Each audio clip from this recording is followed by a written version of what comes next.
Welcome back to J vlogs. நம்ம video என்ன பார்க்க போகிறோம்னு பார்த்தீங்கன்னா சிக்கன் பிரியாணி எப்படி செய்யறது தான் பார்க்க போகிறோம். ஒரு ரம்ஜான் ஸ்பெஷல் வீடியோவாக இது வந்து சீரக சம்பாவில் எப்படி செய்யறதுன்றதை பார்க்க போகிறோம். வாங்க எப்படி பார்க்கலாம். ஃபஸ்ட்டு ஒரு பிரியாணி குண்டான எடுத்துக்கோங்க. எடுத்துகிட்டு ஆயில் வந்து ஆட் பண்ணிக்கோங்க தேவையான அளவு.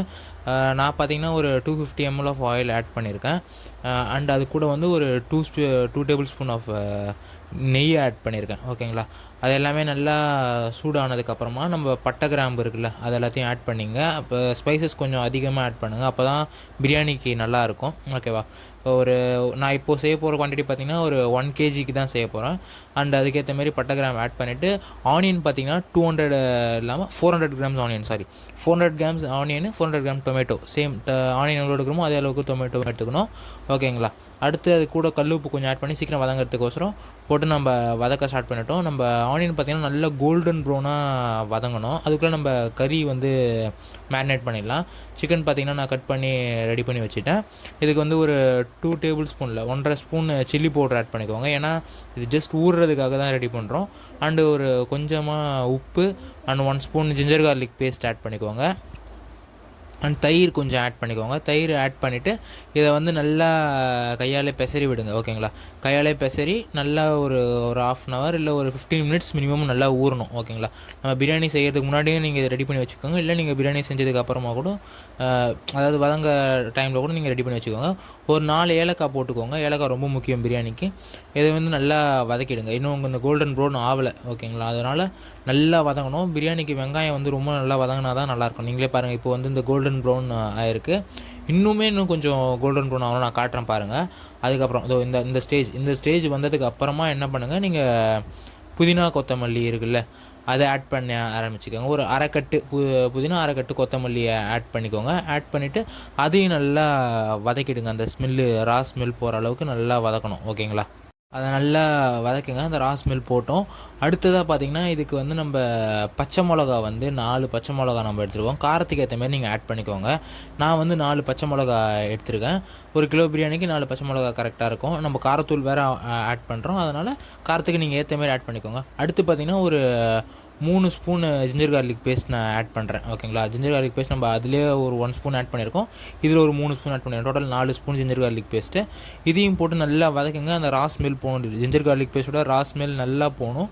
அது வரைக்கும் நல்லா வதக்கிடுங்க. இஞ்சி பூண்டு பேஸ்ட் ஆட் பண்ணதுக்கப்புறம் உங்களுக்கு பார்த்திங்கன்னா அடிப்பிடிக்க ஸ்டார்ட் பண்ணிவிடும். அதனால் நல்லா வதக்கிட்டே இருங்க.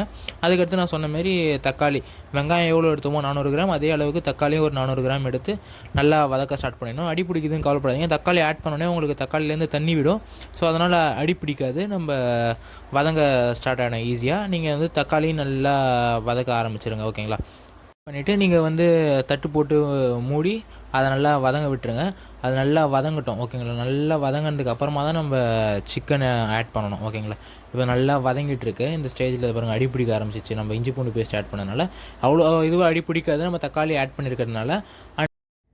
இப்போ பார்த்தீங்கன்னா ஒரு 2.5 ஸ்பூன் நம்ம வந்து சில்லி பவுடர் ஆட் பண்ணியிருக்கோம். அதில் வந்து ஒரு ஸ்பூன் ஆட் பண்ணியிருக்கோம். இதில் வந்து 2.5 ஸ்பூன் சில்லி பவுட்ரு, ஒரு 2 ஸ்பூன் கரம் மசாலா ஆட் பண்ணிவிட்டு நல்லா வதக்க ஆரம்பிச்சிருங்க. ஓகேங்களா. அந்த அடி பிடிக்காத அளவுக்கு பார்த்துக்கோங்க. நல்லா அடி பிடிக்காமல் நீங்கள் வதக்க ஆரம்பிங்க. வதக்க ஆரம்பிச்சதுக்கப்புறம் அந்த எண்ணெய் பிரியும் கொஞ்சமாக. அந்த எண்ணெய் பிரிஞ்சதுக்கப்புறமா நம்ம சிக்கன் ஊற வச்சுருக்கோம்ல மசாலாவில், அந்த சிக்கனை போட்டு நல்லா பிரட்டி விட்டுருங்க. அந்த சிக்கனில் வந்து அந்த மசாலா எல்லாமே நல்லா மேரினேட் ஆகிருக்கு. இப்போ வந்து நல்லா அந்த சாந்தோட சிக்கனை நீங்கள் நல்லா பிரட்டி விட்டு லிட் போட்டு க்ளோஸ் பண்ணி அதையும் ஒரு 15 மினிட்ஸ் இல்லை 10 மினிட்ஸ் அப்படியே விட்டுருங்க. ஹை ஃப்ளேம்லேயே இருக்கட்டும்.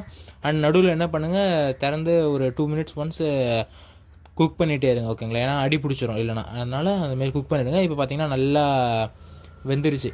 இந்த டைமில் வந்து நம்ம தண்ணி ஆட் பண்ணிக்கலாம். சீரக சம்பாவுக்கு பார்த்திங்கன்னா சேம் நம்ம பாஸ்மதி அரிசிக்கு எடுக்கிற மாதிரியே தான். இப்போ கப்பு ரைஸ் அதில் எடுத்துருக்கோம். அதில் வந்து நம்ம 2 கப்பு ஆட் பண்ண போகிறோம். ஓகேங்களா. 2 கப்பு ஆட் பண்ணிவிட்டு நம்ம 1 கப்பு வந்து தேங்காய் பால், 1 கப்பு வாட்டர் ஆட் பண்ணிவிட்டு நம்ம இதை நல்லா கொதிக்க விட்டுருவோம். இது நல்லா கொதிச்சதுக்கு அப்புறமா தான் நம்ம அரிசி ஆட் பண்ணணும். கொதிக்கிறதுக்கு முன்னாடி அரிசி ஆட் பண்ணக்கூடாது. இப்போ நான் வந்து அதில் எல்லாமே ஆட் பண்ணிவிட்டேன். இந்த டைமில் வந்து நீங்கள் என்ன பண்ணீங்க, உப்பு காரம் கரெக்டாக இருக்கான்றதை செக் பண்ணிக்கோங்க. ஓகேங்களா. இதேமாரி நல்லா கிளறி விட்டுட்டு நம்ம டேஸ்ட் பார்த்துக்கோங்க. உப்பு காரம் கரெக்டாக இருக்கான்னு. கம்மியாக இருந்துச்சு அப்படின்னா, எனக்கு உப்பு கொஞ்சம் கம்மியாக இருந்ததுனால நான் உப்பு ஆட் பண்ணிவிட்டேன். உப்பு பார்த்திங்கன்னா தூக்கலாக இருக்கணும். அதாவது நம்ம ரொம்ப கரிக்கக்கூடாது, கொஞ்சம் உப்பு தூக்கலாக இருக்கிற அளவுக்கு நீங்கள் பார்த்துக்கோங்க இதில். ஏன்னா அரிசி போடுறப்போ உங்களுக்கு அது இழுத்துக்கும். அந்த டைமில் வந்து நீங்கள் உப்பு வந்து ஆட் பண்ண முடியாது. அதனால் இந்த டைமில் நீங்கள் உப்பு காரம் எல்லாமே ஆட் பண்ணிங்க. ரெண்டுமே கொஞ்சம் தூக்கலாக இருக்கிற அளவுக்கு பார்த்துக்கோங்க. அரிசி ஆட் பண்ணுறதுக்கு முன்னாடி அரிசி ஆட் பண்ணால் அப்போ கரெக்ட் ஆகிடும். ஸோ இப்போ நல்லா கொதிச்சிருச்சு. இந்த டைமில் என்ன பண்ணுங்கள், நம்ம அரிசி வந்து ஊற வச்சிடணும் ஒரு 10 நிமிஷம். சீரக சம்பா ரொம்ப ஊற வைக்கணும்னு அவசியம் இல்லை. ஒரு 10 நிமிஷம் வந்து சீரக சம்பா வாஷ் பண்ணி ஊற வச்சாச்சு. அதில் இருக்கிற தண்ணி நல்லா ட்ரைன் பண்ணிவிடுங்க. ட்ரைன் பண்ணிவிட்டு நீங்கள் அரிசி ஆட் பண்ணுங்கள். அதுலேருந்து தண்ணி இதில் ஊற்றாத அளவுக்கு பார்த்துக்கோங்க. ஓகேங்களா? இப்போது நல்லா வந்து அரிசி எல்லாத்தையும் நல்லா கிளறி விட்டுருங்க. ரொம்பவும் கிளறாதீங்க, குழஞ்சிரும். ஸோ லைட்டாக கிளறி விட்டுட்டு இதை வந்து நீங்கள் இப்போ வந்து ஸ்டார்ட் பண்ணிடலாம். தம் போட தேவையில்ல. லைக் லிட் போட்டு க்ளோஸ் பண்ணி ஒரு 10 மினிட்ஸ் அப்படியே நீங்கள் விட்டுட்டிங்க அப்படின்னா தண்ணி எல்லாமே சுண்டிடும். அப்போ வந்து ஹை ஃப்ளேமில் வச்சுக்கோங்க. ஹை ஃப்ளேமில் வச்சுட்டு நீங்கள் இதை விட்டுட்டிங்கன்னா தண்ணி சுண்ட ஆரம்பிச்சிடும். பார்த்தீங்கன்னா தண்ணி நல்லா சுண்டிடுச்சு. இன்னும் தண்ணி கொஞ்சம் இருக்குது.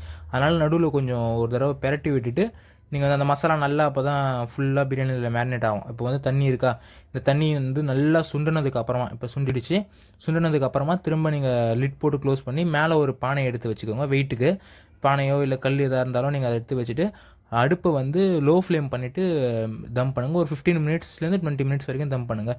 தம் பண்ணிட்டதுக்கப்புறம் எடுத்து பாருங்கள் இந்தமாரி நல்லா வெந்திருக்கான்னு சொல்லிவிட்டு ஃபைனலாக நீங்கள் என்ன பண்ணுங்கள், நீங்கள் அதே மாதிரி சேம் நம்ம புதினா கொத்தமல்லி வந்து ஆட் பண்ணி நல்லா பெரட்டி விட்டுட்டு சர்வ் பண்ண வேண்டியதான்.